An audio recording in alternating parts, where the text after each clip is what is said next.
Nous sommes le 6 décembre.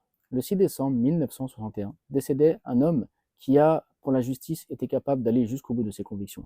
Un homme qui a montré l'exemple dans l'engagement et le sacrifice qui est nécessaire à tout être humain, qui est animé de valeurs humaines, qui se rend compte de l'importance de la vie humaine. Cet homme était surnommé Ibrahim Omar et il est plus connu sous le nom de Frantz Fanon. Il est né en Martinique.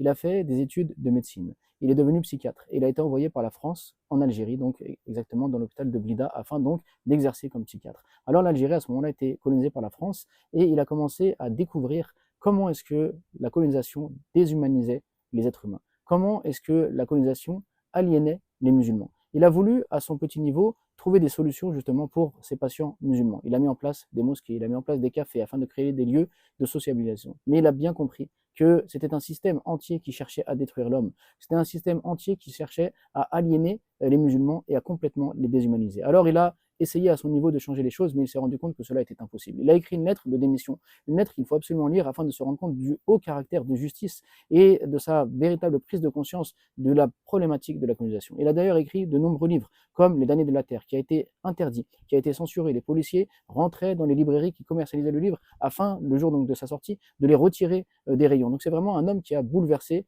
son époque parce qu'il a été au bout en abandonnant son poste et en rejoignant le FLN afin donc de lutter pour l'indépendance de l'Algérie. C'est un homme qui a eu une vie remplie, bien qu'il soit décédé à l'âge de 36 ans.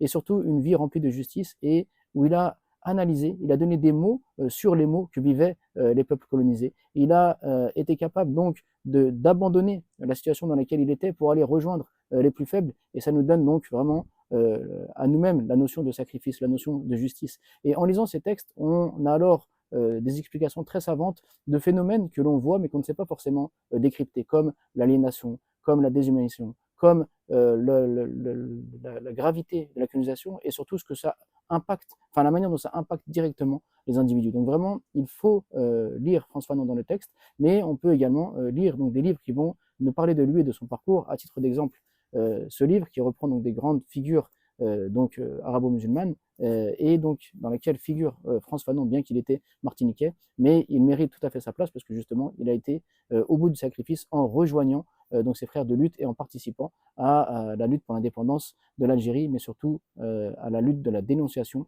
d'un système qui détruit des vies, qui détruit des individus, qui détruit des sociétés et qu'il ne faut absolument pas accepter et qu'il faut donc comprendre pour pouvoir lutter contre celui-ci. Et surtout, il rappelait que à chaque génération, il y a des défis et que là, l'homme a deux choix, soit celui de trahir les défis de sa génération, soit celui de se sacrifier et d'aller au bout pour les défis de sa génération.